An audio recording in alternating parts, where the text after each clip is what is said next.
Today I'm going to teach you 5 New Year resolutions for marriage that you should consider. Welcome to the Dr. Wyatt Show podcast, where developing a long-lasting, happy relationship is the status symbol to achieve, and following my tools is a path to help get you there. I'm your host, Dr. Wyatt Fisher, a licensed psychologist specializing in couples counseling. Be sure to click the link in my description for my 3 free resources. Okay, so today I'm going to talk about 5 New Year resolutions for marriage. Do you have a New Year resolution? Most people do, and most people don't follow through. But it's very important to set goals in all areas of life, whether it's your health, whether it's your finances, whether it's your marriage. But a lot of couples don't set goals for their relationship, and that's unfortunate because marriage is alive. So if you don't focus on it, if you don't care for it, it will wilt and die. That's part of my outro that I say after every podcast episode. So I'm going to go through 5 New Year resolutions for you to consider for your marriage. The first one is work through your resentments. I've said it before and I'll say it again. Long-term committed relationships almost always have resentments because you have 2 imperfect people rubbing shoulders day in and day out. So needs are not going to be met perfectly. Feelings are going to get hurt. People are going to get offended. They're going to feel disrespected. And when that happens, people either blow up or they bottle up. And neither is healthy.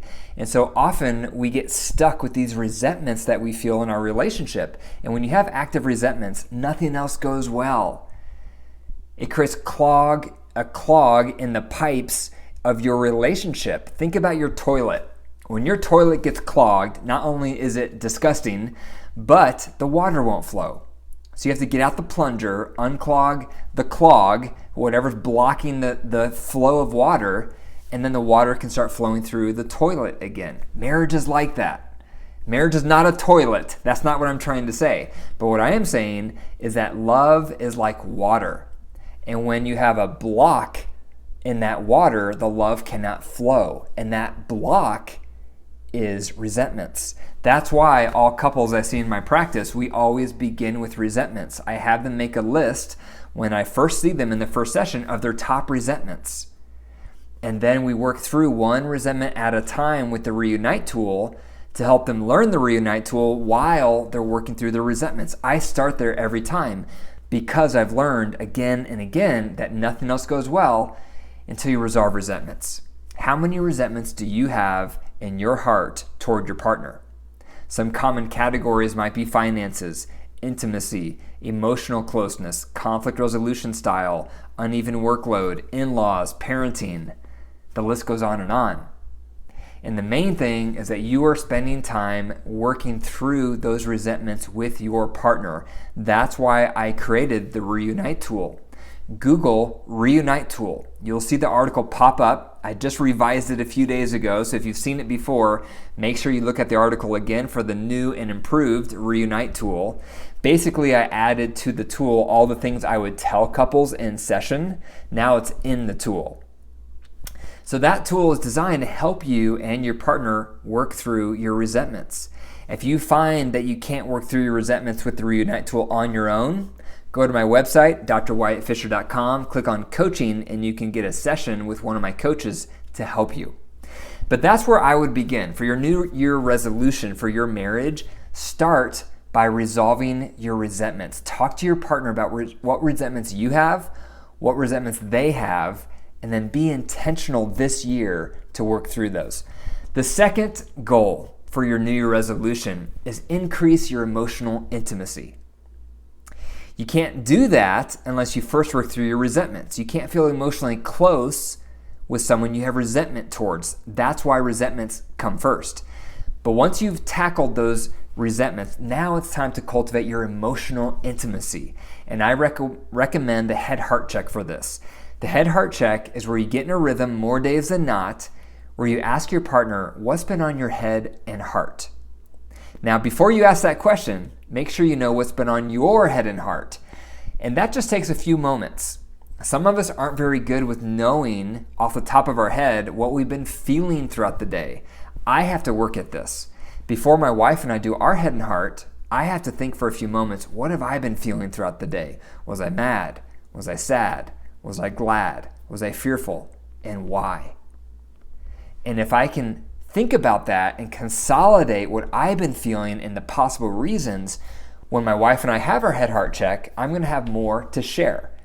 And she needs that because that's one of her top needs is emotional intimacy. For years, she would say, I wish we had more emotional intimacy in our marriage. And I would say, what do you mean? I share about what I do with you all the time. And she would say, I don't want to hear about all you do. I want to hear about what you felt while you were doing those things.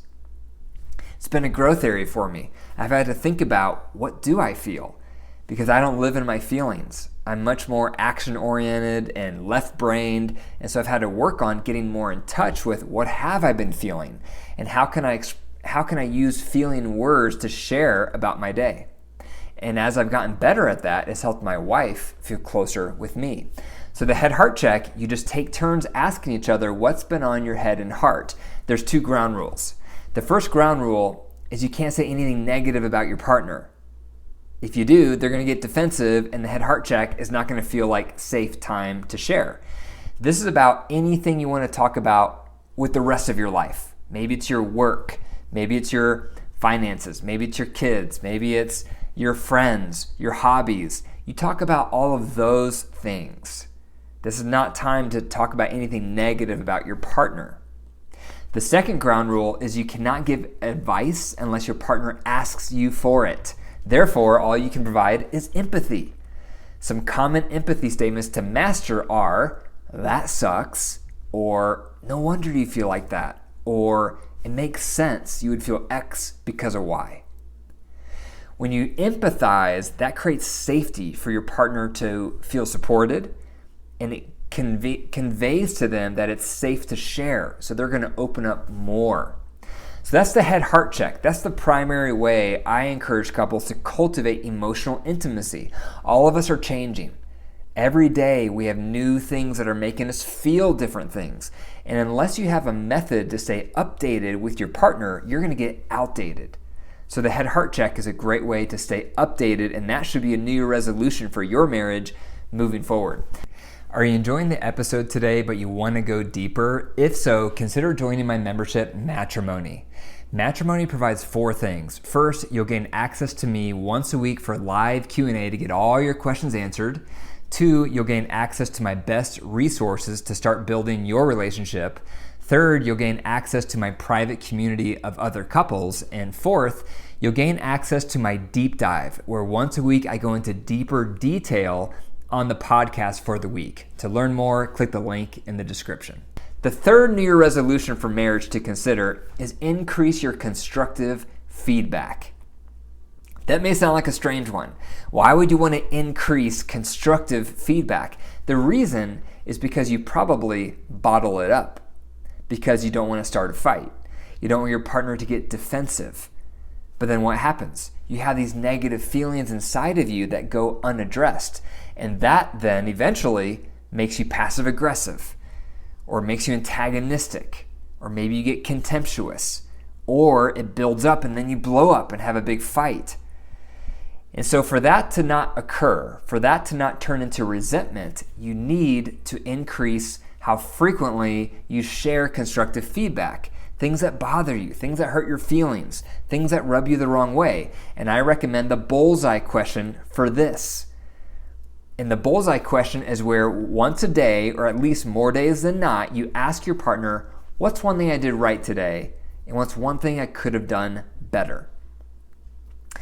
This is important for several reasons. First of all, it's going to increase praise in your relationship, and all of us could use more praise. Second of all, it's going to give your partner permission to share constructive feedback. And there's one ground rule. All you're allowed to say in response, once you get that feedback, all you can say back is, thank you for the feedback. Then you're going to take that feedback with you, mold it over for a few days, and sift through it and think about what's the kernel of truth in this feedback. What's the piece of this that I know I'm guilty of? What's the part that I could improve in? That's what you're thinking about. And because you're in control of that, no one's telling you what to do, no one's telling you how to change. Because of that, your defense walls stay low and your internal motivation to do something about it stays high. And that's what we want. So again, this is more days than not. You ask your partner, what's one thing I did right today, and what's one thing I could have done better? And the ground rule is all you can say back is, thank you for the feedback. Then you mull over that feedback and look for the kernel of truth that you want to improve in. By the way, this is a great tool to do right after your head-heart check. It's complimentary. Because in the head-heart check, you can't share anything negative about your partner. That's why you do the bullseye question right afterwards. The third New Year resolution for marriage to consider is increase your fun together. How much fun do you and your partner have together? I recommend couples having 2 mini dates a week. That may not be realistic for where you are in your relationship right now. Maybe you're too busy, things are too crazy. But I can guarantee you, the more you have mini dates, the better your relationship is going to get. Carve out time. Turn off the TV. Stop looking at social media. Spend more time with your partner. Whatever that takes, whatever that looks like. If you do not invest in your relationship, if you do not make your marriage a priority, you cannot expect it to do well. Your marriage is alive. It's a plant. If you don't water it, if you don't nurture it, if you don't fertilize it, it's going to suffer. You cannot expect to put your marriage in the corner under a desk and then expect it to do well. It doesn't work like that. Your marriage needs attention. It needs focus. And mini dates are one of the best ways to do that. My wife and I started doing mini dates about 2 years ago now, and we do 2 a week. We do ours on Mondays and Thursdays, and they're about 2 hours each time. It's a sacrifice. We both could be working during those hours. We could be earning more income during those hours, but instead, we don't. We carve out that time to nurture our marriage, and we try to prioritize having some fun during that time.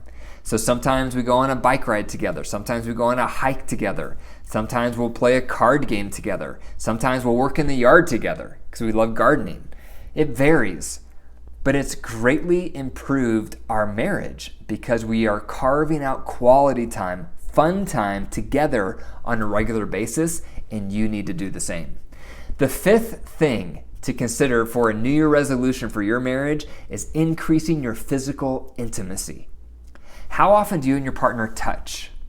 How often do you have affection? How often do you have sensual time? You need it. You need it a lot. Increase how much non-sexual touch you're giving to your partner. That could be hugging each other in the mornings. That could be holding hands while you drive down the road. That could be cuddling before you fall asleep at night. That could be touching each other on the back or on the shoulder when you're in the kitchen together. Any type of small touches throughout the day build up and they add up. It will help you feel closer. And if you're not already, start prioritizing sensual time at least once a week. And sensual time can be cuddling together. It can be doing a sensual massage together. And when you enter into that realm, it's sacred territory. It's romantic. You can set the scene, set the lights, set the music, enjoy each other, relax physically in each other's presence. And then some nights that may lead to more, some nights it may not lead to more, but at least you're prioritizing sensual time. You're creating the atmosphere to feel connected physically, which is often needed as a bridge to perhaps something further happening afterwards. But the more you do sensual time, the more freedom you have for it to go somewhere further or not to go somewhere further. So sensual time is something a lot of couples neglect. They don't prioritize it, but it's needed to feel close with your partner. So those are 5 New Year resolutions for marriage to consider. Number 1, work through your resentments. Number 2, increase your emotional intimacy. Number 3, increase your constructive feedback. Number 4, increase your fun together. And number 5, increase your physical intimacy. Be sure to share this video with one person, and thank you for listening to the Dr. Wyatt Show podcast. For more resources, click the links in the description. And remember, your marriage is alive. If you care for it and nurture it, it will grow. But if you deprive it and neglect it, it will wilt and die. The choice is up to you. Take care.